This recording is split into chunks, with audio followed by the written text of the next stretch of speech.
This film is sponsored by the 11th European Development Fund, Regional Enterprise Competitiveness and Access to Markets Program RECAMP, and the Common Market in East and Southern Africa, COMESA, and COMESA Federation of National Associations of Women in Business, COMFWB.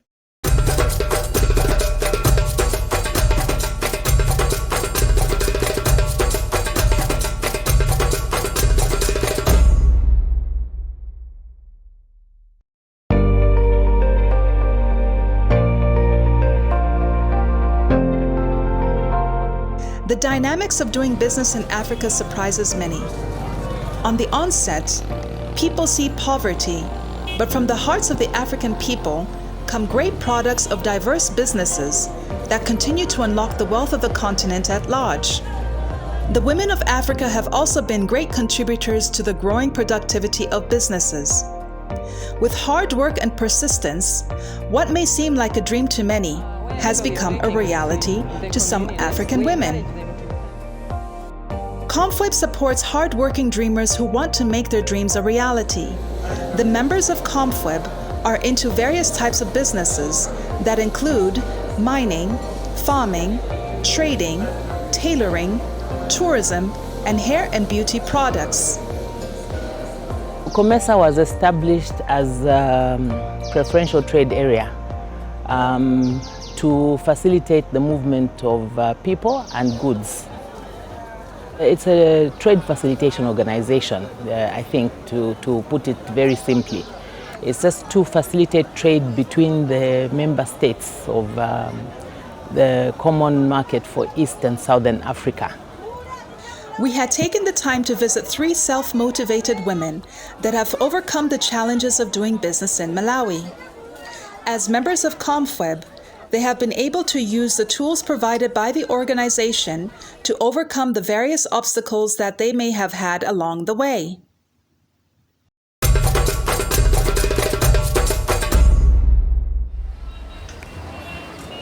Now we are almost at a standstill because of this COVID situation. What we are suffering now from is high maintenance.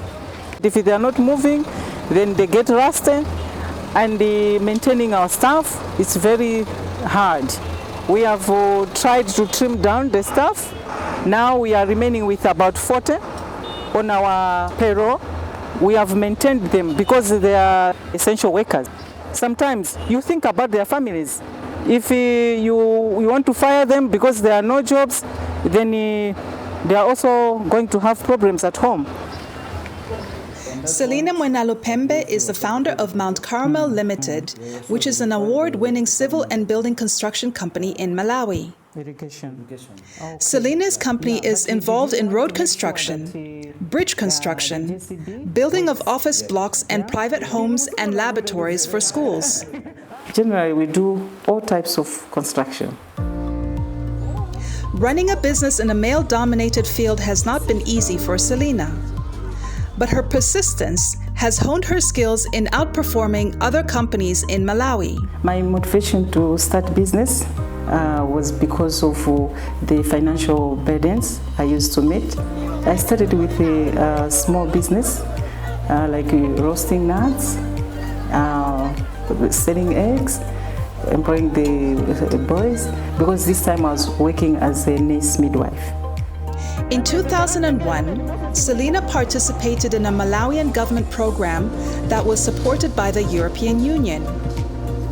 The program was designed to empower women to get into the business of construction.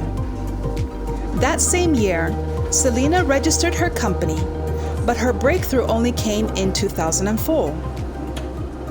That was the time when she decided to leave her full-time employment to run her construction business on a full-time basis. Since then, the company has been striving with excellence for 19 years. We started with the labor-intensive road rehabilitation projects. Then we graduated into concrete bridges, small bridges from timber to concrete bridge. But it was not easy because I met a lot of negativity because of construction is male-dominated. Yeah, I even found a resistance even in my own family. Like, why are you doing this? And maybe also, maybe my husband's peers were telling him, why are you allowing your wife to do this? But this could not stop me. So far, our business is a family business. We are also trying to incorporate our children as shareholders, but also we are training them in the professions relevant to the business. Our challenges are sustaining employees. You wait for the tenders. Also here in Malawi, now there is a high competition because we compete local contractors and the international contractors. I need to keep professional employees. We are trying also to invest in quarry stone mining because it's expensive. You buy the quarry dust, you make the bricks. You cannot compare with the people who have their own mining for the quarry. In 2010, I got an award from Nabiwi. These other two were from women organization. This one, the best woman contractor. Then the other one was from National Association of Business Women as the best women entrepreneur of the year. Like Selina, some of the other COMFWB members do not only strive for excellence, but have set up their projects to support their own communities and are creating jobs around the country.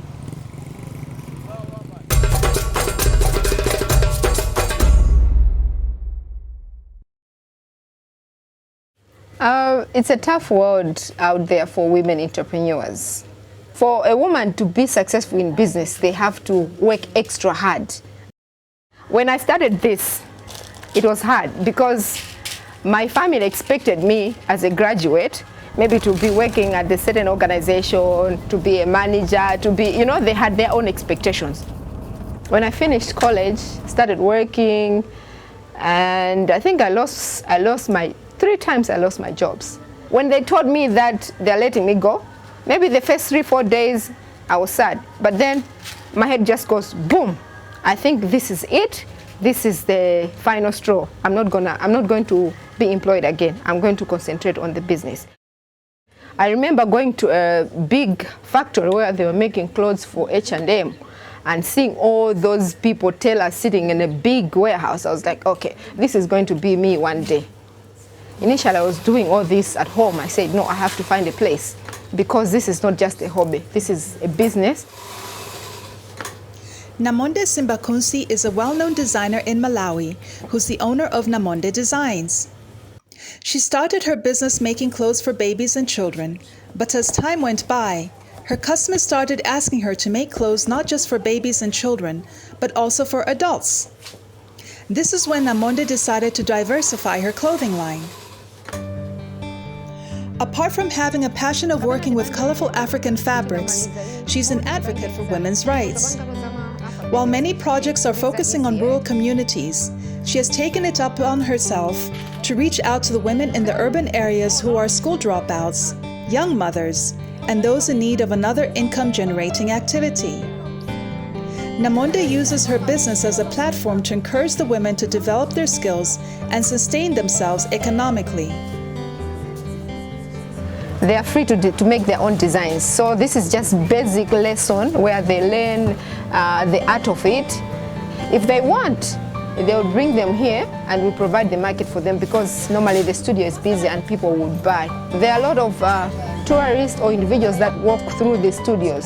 They buy these kind of things. When they're here buying our designs, the clothes, they also be buying the jewelry. Each one of us here has got their own story. If somebody amongst us is facing some problems like being beaten, like they don't know how to do business to go about it, as we are making the beads, we are also talking about the day-to-day problems of life, different solutions.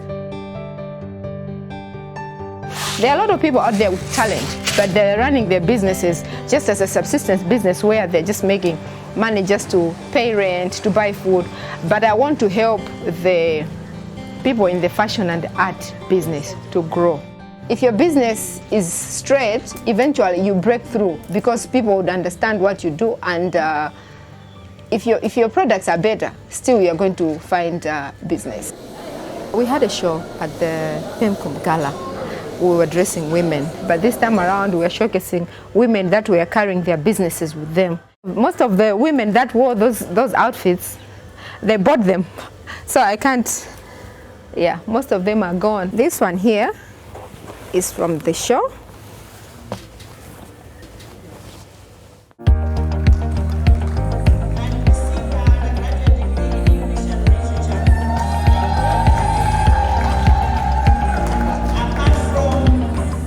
This fashion show, we were highlighting the women, the entrepreneurs. So the models, we use the women that are doing different type of businesses where they are founders. So we wanted to bring another side of them where they can also feel confident about themselves.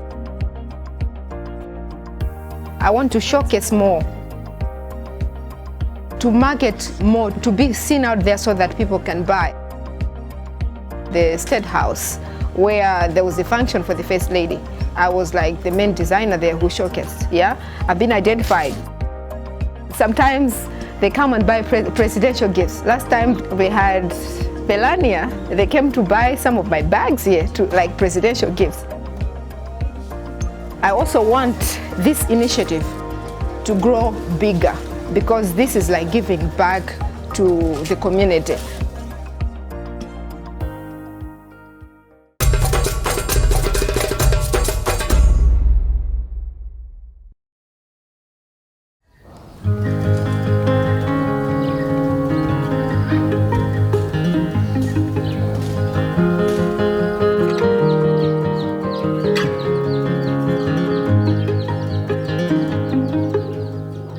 Good morning. Welcome to Tantwe Farms.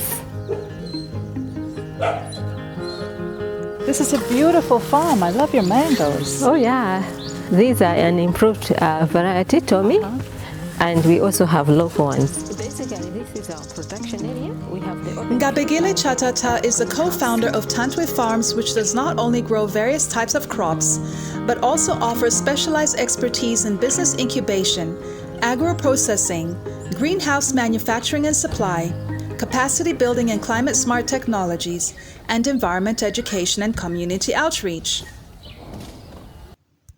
However, starting her business was a challenge. She had problems raising funds and could not get a bank loan because of the high interest rates and requirements for collateral. When she started her business in 2013, it was uncommon for businesses to do climate-smart greenhouse farming. She had to do some research to harness the skills and knowledge to eventually learn the trade as she went along. The greenhouse technology helps us to grow better quality tomatoes that the supermarket needs. You harvest longer because they are vine tomatoes. We are also using drip irrigation, which enables us to use 10% of the water that we could have used in an area, so we are basically saving 90% of your water. When Ngabegile left the development sector in November 2015 to venture out into business, she took her development skills and knowledge that she had learned from the former job and put them into practice on her own farm. Drying of products has everything to do with post-harvest loss management. You know, most of the horticultural products are seasonal. With dried products, you are actually having concentrated nutritional value. People would prefer a dry mango from a fresh mango. So it's all those things, responding to the customer needs as well as minimizing the post-harvest losses. You can have it in your car, you can have it in your handbag as a snack that you can take, unlike a fresh mango. When her business grew exponentially within a short space of time, she experienced a post-harvest loss that left her with no buyers to buy her excess harvest. This experience gave her the opportunity to transition her business into value addition activities, and she began to share her knowledge and experiences with the local women and youth farmers through an incubation program. I'm on WhatsApp with that number. This farm is used as a model farm. So when we are training our incubators or the women and the youth, we want to show them a wide range of enterprises that they can consider as they are making a decision on what to venture into in their agribusiness. We give them skills on how to grow better crops for the market, but also how to work together as couples, because we believe that by them working as couples, their business is more sustainable. If one gets sick, the other one is available. We have seen that there's high unemployment in Malawi, and the youth are not looking at agribusiness as an option. So we are encouraging them to see the value that they can have in agribusiness, and we give them business management skills as well as agronomic skills. That way, we are seeing a lot of them starting their own businesses. We've reached out to 225. Already 40% of them have opened their businesses, and they have created 188 jobs. So besides them having their own job, they are also creating jobs. Good morning. How are you? Yes. In August 2019, Ruth Negash became the Chief Executive Officer of COMFWB.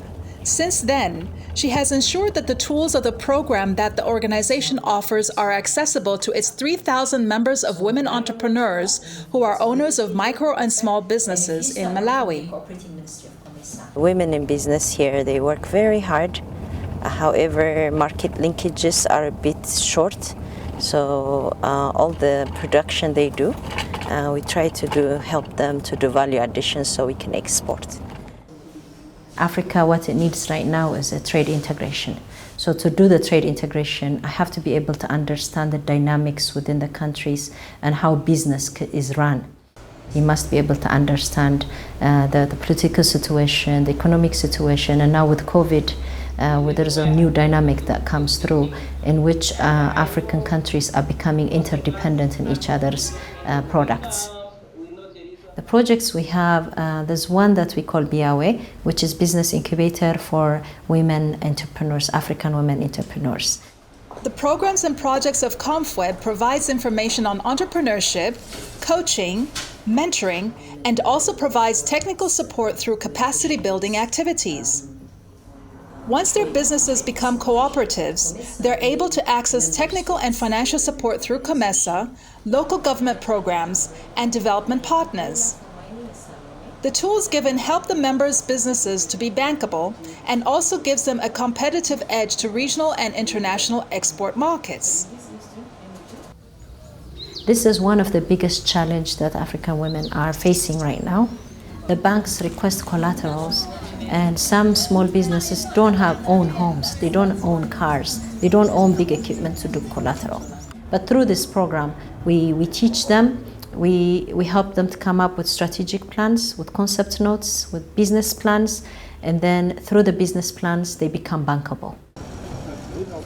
In December 2020, COMFWB went into partnership with the government of Malawi and the Institute of Bankers Association. Together, they hosted the first trade fair exhibition, Agribusiness Bankers Conference, which ended with a gala night that officially launched the COMFWB brand. The show was about building partnerships through establishing regional value chains. And so the women were looking to see the areas where they could collaborate.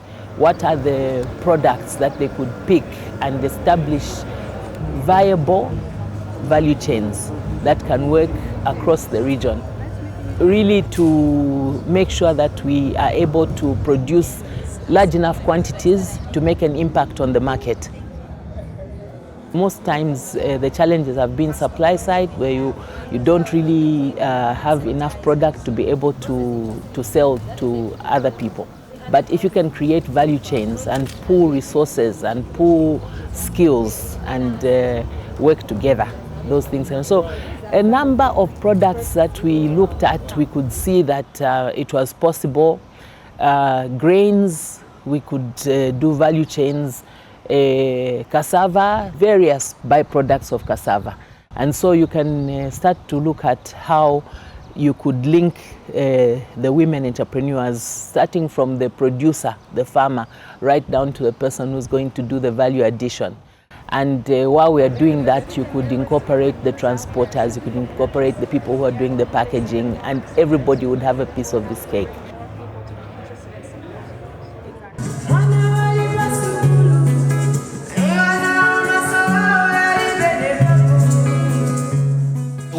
We organized the gala and trade fair this month of December.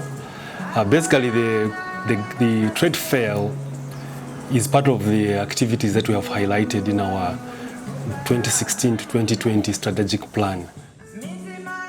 This particular gala night, we managed to bring on board the First Lady of Malawi, as well as the Second Lady, and also a number of senior dignitaries from the government of Malawi. During the gala night, it was nice to see the First Lady. She's really excited to be able to champion the Women's Bank in Malawi, but also she's giving her whole heart to support women to get out of poverty. Challenges have always been, can we produce enough to satisfy the market? If we put all our efforts together, it's showing us that it is possible. We can reach those levels. The COMFWB women are confident enough to say that it is possible to feed the whole continent of Africa and beyond. Women in business are ready, united, ready for change, and COMESA is in the heart of it.